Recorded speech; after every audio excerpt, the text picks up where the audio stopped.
দেশীয় প্রযুক্তির ভেন্টিলেটর ও high flow oxygen machine বাজারজাতে সহযোগিতার আশ্বাস প্রধানমন্ত্রী।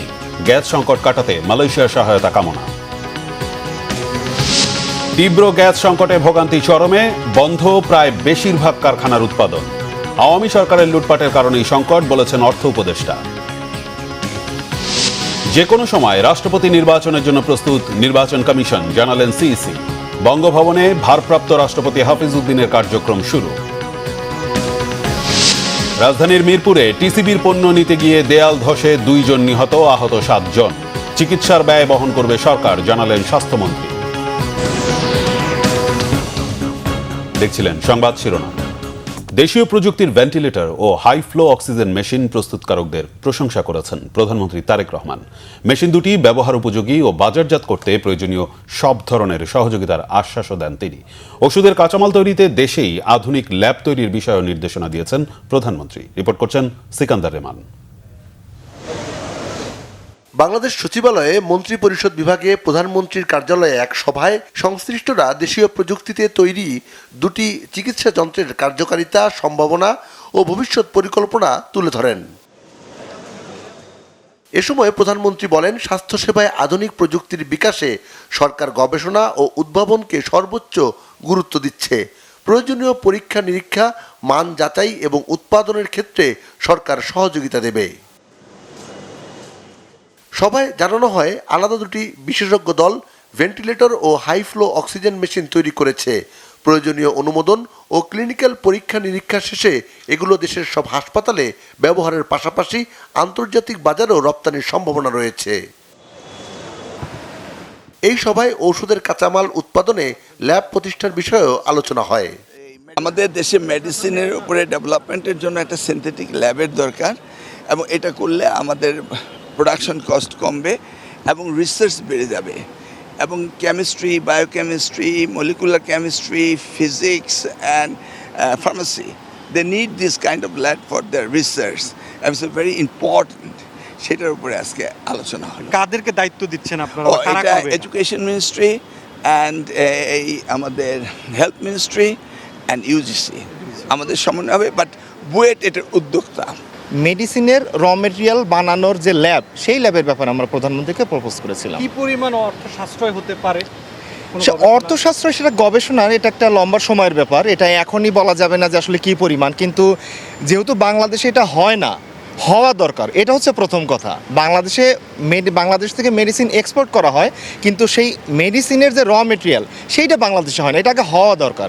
হইলেই অর্থ সাশ্রয়ের ব্যাপারটা পরে অটোমেটিক্যালি আমরা বুঝতে পারবো। এদিকে প্রধানমন্ত্রী তারেক রহমানের সঙ্গে সৌজন্য সাক্ষাৎ করেছেন জাপানের প্রধানমন্ত্রীর বিশেষ উপদেষ্টা উনো ইয়োশিমাসা। বৈঠকে বাংলাদেশ ও জাপানের মধ্যকার কৌশলগত অংশীদারিত্ব আরও সুদৃঢ় করা এবং দ্বিপাক্ষিক সম্পর্ক নতুন উচ্চতায় নিয়ে যাওয়ার বিষয়ে আলোচনা হয়। বৈঠকে প্রধানমন্ত্রী তারেক রহমান মানব সম্পদ উন্নয়ন, দক্ষতা বৃদ্ধি এবং বিভিন্ন খাতে জাপানের আরও সক্রিয় সহযোগিতা কামনা করেন। তিনি জাপানি ভাষায় দক্ষতা অর্জনের মাধ্যমে বাংলাদেশ থেকে দক্ষ স্বাস্থ্যকর্মী, কৃষি শ্রমিক এবং গাড়ি চালক নিয়োগে উদ্যোগ নেয়ার জন্য জাপানি প্রতিনিধি দলের প্রতি আহ্বান জানান। আগামী 16 ডিসেম্বর হযরত শাহজালাল আন্তর্জাতিক বিমানবন্দরের 3য় টার্মিনালের উদ্বোধন এবং চলমান ম্যাস র্যাপিড ট্রানজিট এমআরটি প্রকল্পের অগ্রগতি সহ বিভিন্ন অবকাঠামোগত সহযোগিতার বিষয়েও আলোচনা হয়। সিকান্দার রেমান, বাংলাভিশন, ঢাকা। চলমান গ্যাস সংকট মোকাবেলায় মালয়েশিয়ার প্রধানমন্ত্রী আনোয়ার ইব্রাহিমের কাছে সহযোগিতা চেয়ে ফোনে কথা বলেছেন বাংলাদেশের প্রধানমন্ত্রী তারেক রহমান। মঙ্গলবার দুপুরে মালয়েশিয়ার প্রধানমন্ত্রী আনোয়ার ইব্রাহিমের সঙ্গে ফোন আলাপের সময় তারেক রহমান এ সহযোগিতা চান। তার দেশের সংশ্লিষ্টদের সঙ্গে আলোচনা করে এ সংকট নিরসনে সহযোগিতারও আশ্বাস দিয়েছেন মালয়েশিয়ার প্রধানমন্ত্রী। মঙ্গলবার সচিবালয়ে নিজ দপ্তরে সাংবাদিকদের সঙ্গে আলাপকালে বিদ্যুৎ, জ্বালানি ও খনিজ সম্পদ প্রতিমন্ত্রী অনিন্দু ইসলাম অমিত এ তথ্য জানান। বিকল হয়ে পড়া এলএনজি টার্মিনাল দ্রুত সংস্কারের চেষ্টা চলছে বলেও জানান অনিন্দু ইসলাম। দিন দিনই গ্যাস সংকট আরও প্রকট আকার ধারণ করছে। পাম্প স্টেশনের বাইরে ঘন্টার পর ঘন্টা অপেক্ষা করেও কাঙ্ক্ষিত পরিমাণ গ্যাস না পাওয়ার অভিযোগ সিএনজি চালিত গাড়ির ড্রাইভারদের। চাহিদার তুলনায় সরবরাহ কম হওয়ায় ভোগান্তি বাড়ছে বলে জানান পাম্প স্টেশন কর্তৃপক্ষ। সমস্যা কবে নাগাদ সমাধান হবে তা জানেন না কেউই। বিস্তারিত মামুন আব্দুল্লাহ রিপোর্টে। কক্সবাজারের মহেশখালীর এলএনজি টার্মিনালে ত্রুটি দেখা দেওয়ায় হঠাৎ করেই কমে গেছে গ্যাসের সরবরাহ।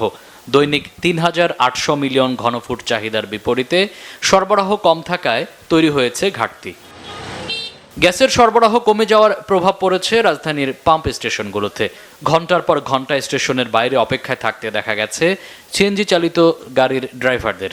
সকালবেলা নিচে 120 টাকার গ্যাস ঢুকছে 3 ঘন্টা সিরিয়াল দাঁড়ায়, আর এখন আবার দেখেছেন 1 ঘন্টা পর মনে হয় পাম্পে যাইতে পারবো আর কি। আধা বেলার গাড়ি আমি আরো 1 ঘন্টা আগে বসাই দিছি, বেরোইছি 8টার সময়। কয় ঘন্টা চালাইলাম, মালিকের জমাও দিতে হইব, আবার গ্যাস না নিলে এবার সারাদিনের জমা দিতে হইব। ভোর 3:30 লাগাইছি, 6:30 বাজে গ্যাস পাইছি, মাত্র 120টার গ্যাস।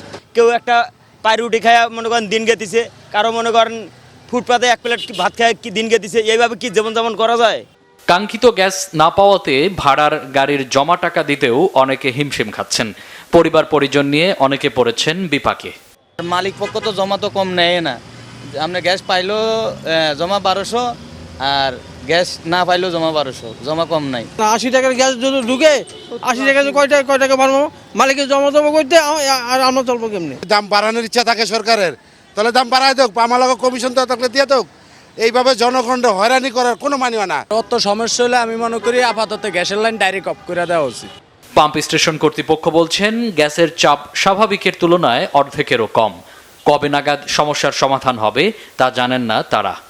আগে 180, 200 এরকম প্রেশার থাকতো, এখন 100, 110 এরকম প্রেশার। অন্য ছোট ছোট পাম্প যেটা সেটি বন্ধ, এলাকা আমাদের পাম্পের চাপ বেশি। প্রতিদিন সরবরাহ করা মোট গ্যাসের 35 থেকে 40% আসে এলএনজি থেকে। মামুন আব্দুল্লাহ, বাংলা ভিশন, ঢাকা। অর্থ পরিকল্পনা উপদেষ্টা রাশেদ আল মাহমুদ তিতুমির বলেছেন, বিগত আওয়ামী লীগ সরকার জ্বালানি খাতে লুটপাট চালিয়েছে। দেশীয় গ্যাস অনুসন্ধান না করে দেশকে আমদানি নির্ভর করে রাখার কারণে দেশে এখন গ্যাস সংকট। বিশ্ব যুব দক্ষতা দিবস 2026 উপলক্ষে রাজধানীতে বিনিয়োগ ভবন আয়োজিত অনুষ্ঠানে কথা বলেন তিনি। অর্থ পরিকল্পনা উপদেষ্টা আরও বলেন, জ্বালানি সমস্যার সমাধান না হলে দেশে বিনিয়োগও হবে না। তাই সরকারের এখন অগ্রাধিকার রয়েছে জ্বালানি খাতের উন্নয়ন। উন্নয়নের নামে আগের সরকার শুধু গল্প ও ফানুসের বয়ান রেখে গেছে মন্তব্য করে অর্থ পরিকল্পনা উপদেষ্টা আরও বলেন, বর্তমান সরকার দায়িত্ব নেওয়ার সময় ডুবন্ত জাহাজের মতো একটি অর্থনীতি পেয়েছে, ফলে চ্যালেঞ্জও অনেক বড়। অনুষ্ঠানে প্রবাসী কল্যাণ ও বৈদেশিক কর্মসংস্থান প্রতিমন্ত্রী নুরুল হক জানান, প্রবাসে শ্রমবাজারের দিগন্ত খুলতে কাজ করছে সরকার। রাষ্ট্রপতি নির্বাচনের বিষয়ে নির্বাচন কমিশন সার্বিকভাবে প্রস্তুত রয়েছে বলে জানিয়েছেন প্রধান নির্বাচন কমিশনার এএমএম নাসির উদ্দিন। মঙ্গলবার সকালে জাতীয় সংসদে ভারপ্রাপ্ত স্পিকার ব্যারিস্টার কায়সার কামালের সঙ্গে বৈঠক শেষে সিইসি এমনটা জানান। বলেন, রাষ্ট্রপতি নির্বাচনের বিষয়ে কমিশনের সঙ্গে বিস্তারিত আলোচনা হয়েছে, তবে কবে ভোট হবে সেটার দিনক্ষণ চূড়ান্ত হয়নি। সাংবাদিকদের প্রশ্নের জবাবে সিইসি আরও জানান, সাতক্ষীরা 4 আসনের সংসদ সদস্যের বিষয়ে স্পিকারের সঙ্গে কোনো আলোচনা হয়নি। বৈঠকে আরও 3 কমিশনার এবং কমিশনের সিনিয়র সচিব উপস্থিত ছিলেন। গত 24 জুলাই সাবেক রাষ্ট্রপতি মোহাম্মদ শাহাবুদ্দিনের পদত্যাগের পর ভারপ্রাপ্ত রাষ্ট্রপতির দায়িত্ব পালন করছেন স্পিকার হাফিজ উদ্দিন আহমদ।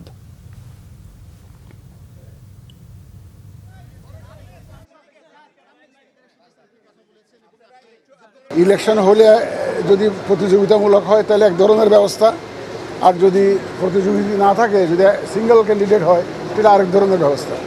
সেশন থাকলে এক ধরনের ব্যবস্থা পার্লামেন্টের, আর সেশন যদি না থাকে তাহলে আরেক ধরনের ব্যবস্থা ইত্যাদি বিস্তারিত নিয়ে আমরা আলোচনা করেছি। এই রাষ্ট্রপতি নির্বাচনকে সামনে রেখে আমরা আলোচনা করেছি। প্রাথমিক আলোচনা হয়েছে। দিনক্ষণ এখনও ঠিক হয় নাই, আপনারা এটা যথাসময়ে জানতে পারবেন। সূর্য উঠলে আপনারা সবাই দেখতে পাবেন। আমরা বলেছি যে কোনো সময় রাষ্ট্রপতি নির্বাচনের জন্য প্রস্তুতি আমরা নিয়ে রেখেছি, কারণ আমাদের আবার একটা স্থানীয় সরকার নির্বাচনের একটা প্রস্তুতির ব্যাপার আছে, তো আমাদের অধিকও ব্যস্ততা আছে। সুতরাং এটা আমরা করে ফেলবো, এটার জন্য আমরা প্রস্তুত আছি। দায়িত্ব গ্রহণের পর প্রথমবারের মতো বঙ্গভবনে কার্যক্রম শুরু করেছেন ভারপ্রাপ্ত রাষ্ট্রপতি হাফিজ উদ্দিন আহমদ বীর বিক্রম। সকাল 11টায় বঙ্গভবনে পৌঁছলে ভারপ্রাপ্ত রাষ্ট্রপতি Hafiz Uddin আহমদকে guard of honour দেওয়া হয়। পরে বঙ্গভবনের বিভিন্ন প্রশাসনিক কার্যক্রমে অংশ নেওয়ার পাশাপাশি সংশ্লিষ্ট কর্মকর্তাদের সঙ্গে মতবিনিময় করেন তিনি। এরপর রাষ্ট্রের সর্বোচ্চ সাংবিধানিক কার্যালয়ে দিনের আনুষ্ঠানিক কার্যক্রম শুরু করেন ভারপ্রাপ্ত রাষ্ট্রপতি। সংশ্লিষ্টরা বলছেন, সংবিধান অনুযায়ী রাষ্ট্রপতির দায়িত্ব কার্যক্রমে যেন কোনো ধরনের ব্যাঘাত ব্যাঘাত না ঘটে সে লক্ষ্যেই স্বাভাবিক নিয়মে পরিচালিত হচ্ছে বঙ্গভবনের কার্যক্রম। প্রথম কর্মদিবসে প্রয়োজনীয় দাপ্তরিক নথিতেও স্বাক্ষর করেন ভারপ্রাপ্ত রাষ্ট্রপতি। এর আগে গত 24 জুলাই স্বাস্থ্যগত কারণে মোহাম্মদ শাহাবুদ্দিন রাষ্ট্রপতির দায়িত্ব থেকে পদত্যাগের পর দেশের সাংবিধানিক ধারাবাহিকতায় বজায় রাখতে স্পিকার হাফিজউদ্দিন আহমেদ দায়িত্ব গ্রহণ করেন। নতুন রাষ্ট্রপতি নির্বাচিত না হওয়া পর্যন্ত তিনি এ দায়িত্ব পালন করবেন। তবে তিনি অফিস করলেও বঙ্গভবনে উঠবেন না, সংসদে স্পিকারের বাসভবনেই থাকবেন।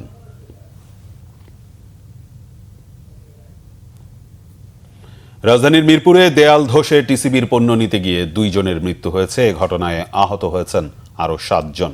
হাসপাতালে গিয়ে আহতদের খোঁজ খবর নিয়েছেন স্বাস্থ্যমন্ত্রী সরদার মোহাম্মদ শাখাওয়াত হোসেন। জানান তাদের চিকিৎসার সম্পূর্ণ ব্যয় সরকার বহন করবে। রিপোর্ট করছেন আসমা আক্তার নূপুর।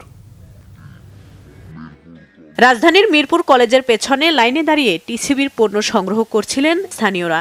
দুপুর 1টার দিকে কলেজের সীমানা প্রাচীর ধসে মৃত্যু হয় 2 জনের, চাপা পড়েন অনেকে।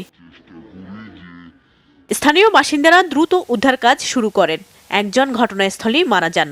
পরে ফায়ার সার্ভিস ও আইন শৃঙ্খলা বাহিনীর সদস্যদের সহায়তায় আহতদের নেওয়া হয় রাজধানীর পঙ্গু হাসপাতালে। পরে হাসপাতালের আইসিইউতে চিকিৎসাধীন অবস্থায় আরেকজন মারা যান। চিকিৎসকরা জানান আহত 5 জনের চিকিৎসা চলছে এই হাসপাতালে। তাদের সবার প্রাথমিক অস্ত্রোপচার সম্পন্ন হয়েছে। একজন স্পট ডেড ছিল, সেটা পুলিশের কাছে আমরা হস্তান্তর করেছি। আরেকজনের অবস্থা খুবই ক্রিটিক্যাল ছিল, তাকে আমরা ঢাকা মেডিকেল কলেজে রেফার করেছি। আরেকজন আইসিইউতে সে খারাপ অবস্থায় আসছিল, আমরা প্রাথমিক ম্যানেজমেন্ট দিয়েছি, ভেন্টিলেশন দিয়েছি। উনি বিকাল 5:30টায় মারা গেছে। বাকি 5 জন রোগী আছে, তাদের অবস্থা ইনশাআল্লাহ রহমান, তাদের প্রত্যেকে অপারেশন থিয়েটারে নেওয়া হয়েছে এবং তাদের প্রাথমিক অপারেশন সম্পন্ন করা হয়েছে। পরবর্তী চিকিৎসা ইনশাআল্লাহ এখানেই সম্পন্ন করা সম্ভব হবে। খবর পেয়ে আহতদের দেখতে হাসপাতালে যান স্বাস্থ্যমন্ত্রী। আহতদের চিকিৎসার খোঁজ খবর নেন এবং চিকিৎসকদের প্রয়োজনীয় নির্দেশনা দেন তিনি। 7 জনের মধ্যে একজন এখানে আইসিইউতে মারা গেছেন, আর বাকি 6 জনের মধ্যে একজনকে ঢাকা মেডিকেল কলেজে পাঠানো হয়েছে।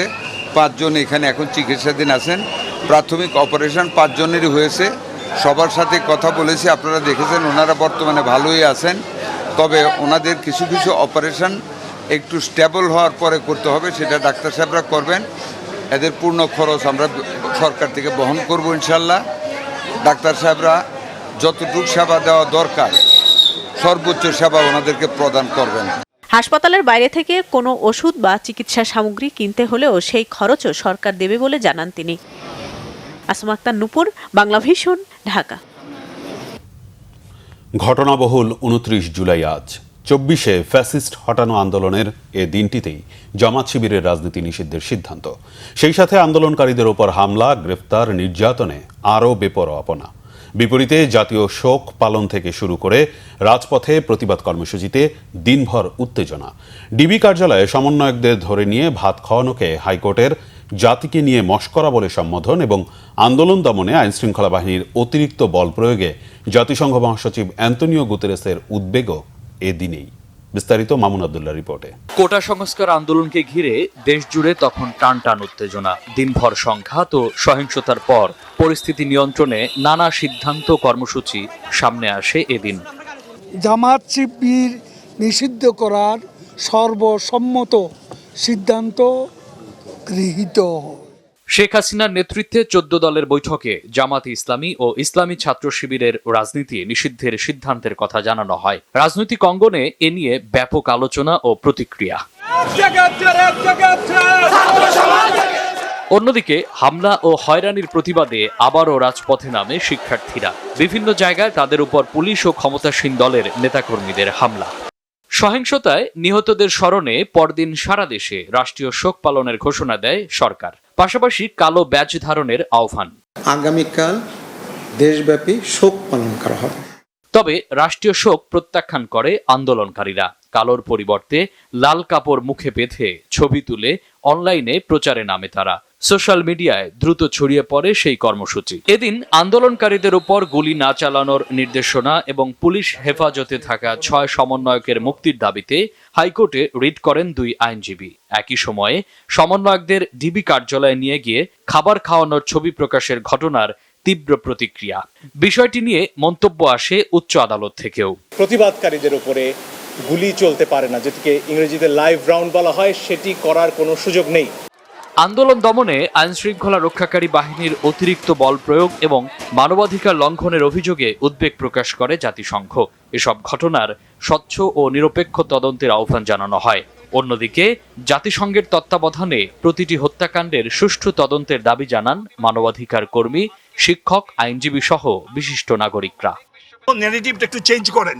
কথায় কথায় আগে ছিল আপনাদের যে ৭১-এর রাজাকার, আগে ছিল আপনাদের স্বাধীনতা বিরোধী, অবশ্যই এখনো চেঞ্জ হয়নি।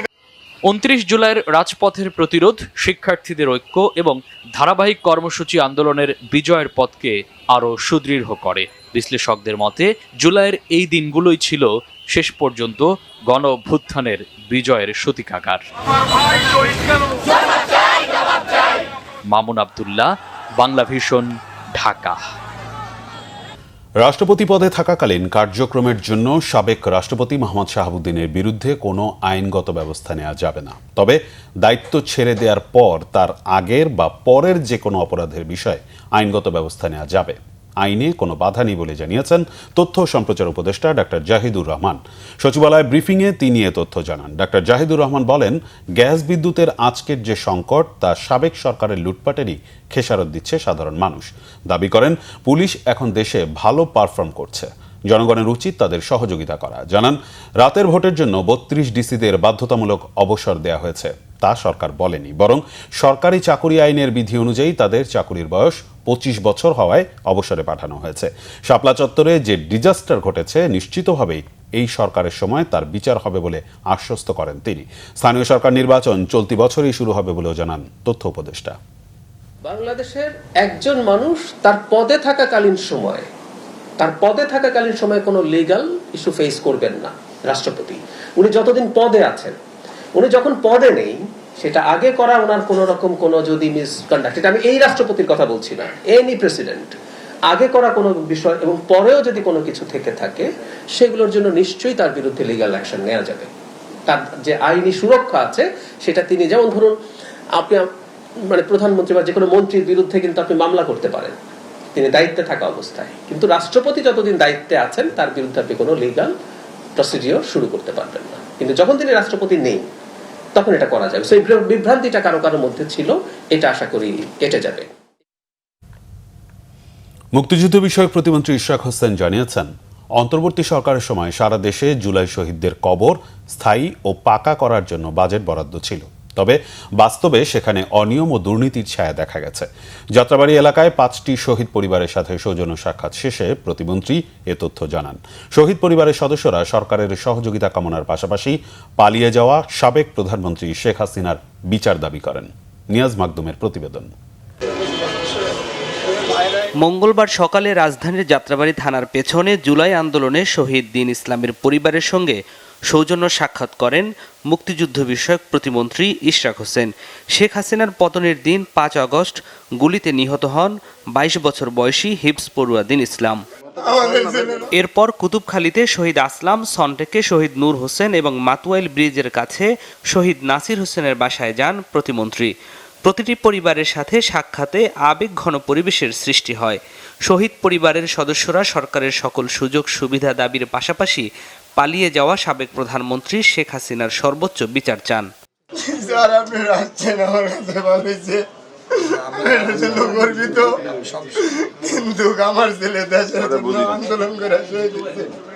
আমি চাই যে শেখ হাসিনা ফাঁসি হোক। একটা স্কুলে আমি খবর পেয়ে আসছি, কিন্তু আমাদের সন্তানদের বিচারও পাচ্ছি না। আমি হাসিনার বিচার চাই, আমি একমাত্র হাসিনা বাংলাদেশ আইয়া জনসম্মুখে আর বিচার করুক, সব শহীদ পরিবারের আত্মায় যাতে মনে করবেন না, কষ্ট যাতে দূর হয়।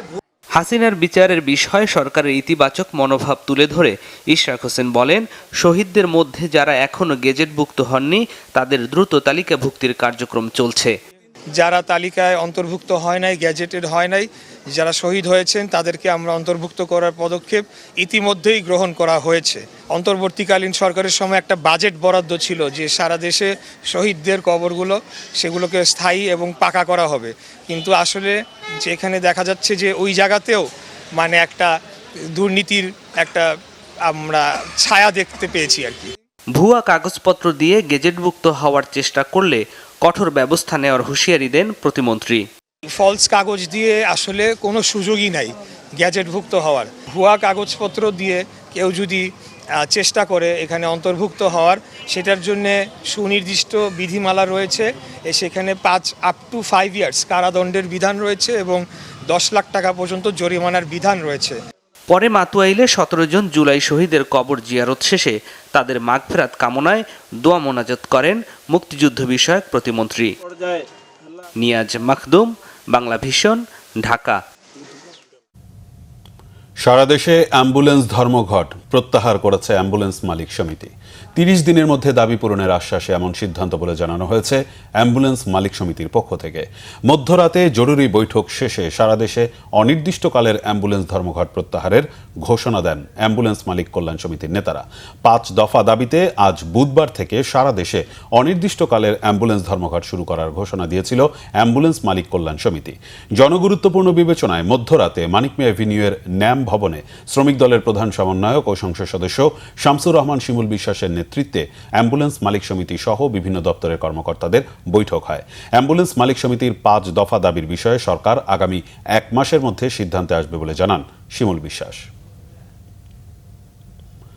বিশ্ব হেপাটাইটিস দিবস উপলক্ষে র্যালি, আলোচনা সভা ও সচেতনতামূলক সেমিনার হয়েছে বাংলাদেশ মেডিকেল ইউনিভার্সিটিতে। বাংলাদেশ গ্যাস্ট্রোএন্টারোলজি সোসাইটির উদ্যোগে এতে প্রধান অতিথি ছিলেন সমাজ কল্যাণ মন্ত্রণালয় এবং মহিলা ও শিশু বিষয়ক মন্ত্রণালয়ের মন্ত্রী অধ্যাপক doctor AJM Zahid Hossain. Hepatitis নির্মূলে টিকা সহ সব ধরনের উদ্যোগে পাশে থাকার আশ্বাস দেন তিনি। উপস্থিত ছিলেন বাংলাদেশ মেডিকেল বিশ্ববিদ্যালয়ের উপাচার্য প্রফেসর ডক্টর FM সিদ্দিকী। সভাপতিত্ব করেন গ্যাস্ট্রোএন্টারোলজি সোসাইটির সহ সভাপতি অধ্যাপক ডক্টর শামসুল আরিফিন। সোসাইটির মহাসচিব অধ্যাপক ডক্টর দেওয়ান সাইফুদ্দিন আহমেদ বলেন, 90%-এরও বেশি শিশু হেপাটাইটিস বি সংক্রমণ হয় আক্রান্ত মায়ের মাধ্যমে। তাই গর্ভাবস্থায় অবশ্যই হেপাটাইটিস বি পরীক্ষা করাতে হবে। আক্রান্ত মায়ের সন্তানের জন্মের সাথে সাথে 2 হাতে 2 টিকা নিশ্চিত করতে হবে। এই কার্যক্রমকে EPI শিডিউলের আওতায় আনতে সরকারের প্রতি আহ্বানও জানানো হয়।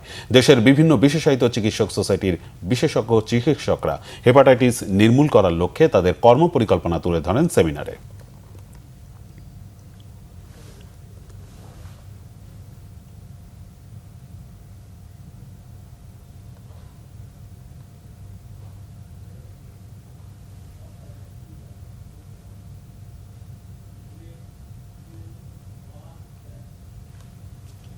লায়ন্স চক্ষু ও জেনারেল হাসপাতালে 9 বেডের হেমোডায়ালাইসিস ও শিশু অ্যান্ডোল্যাপ্রোস্কোপিক সেন্টারের উদ্বোধন করা হয়েছে।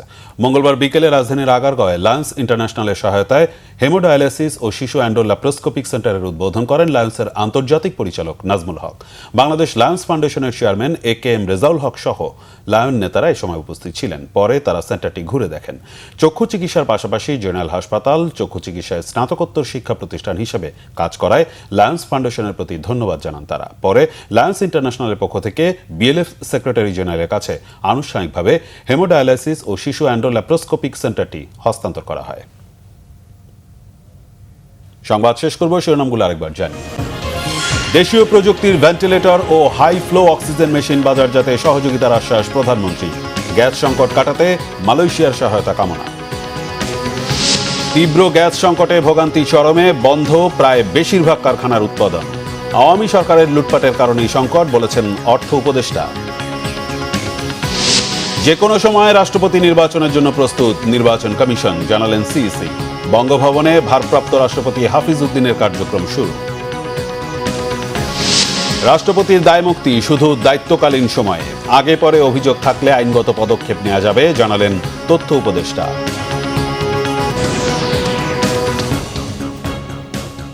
এই ছিল এখনকার মতো। পরের সংবাদ সকাল 7:30টায় দেখার আমন্ত্রণ রইল। এছাড়া বাংলা ভিশন সংবাদ ও সংবাদ সংশ্লিষ্ট অনুষ্ঠান দেখতে ভিজিট করুন www.bvnews24.com ও facebook.com/banglavishnnews এবং সাবস্ক্রাইব করুন youtube.com/banglavishnnews। ধন্যবাদ।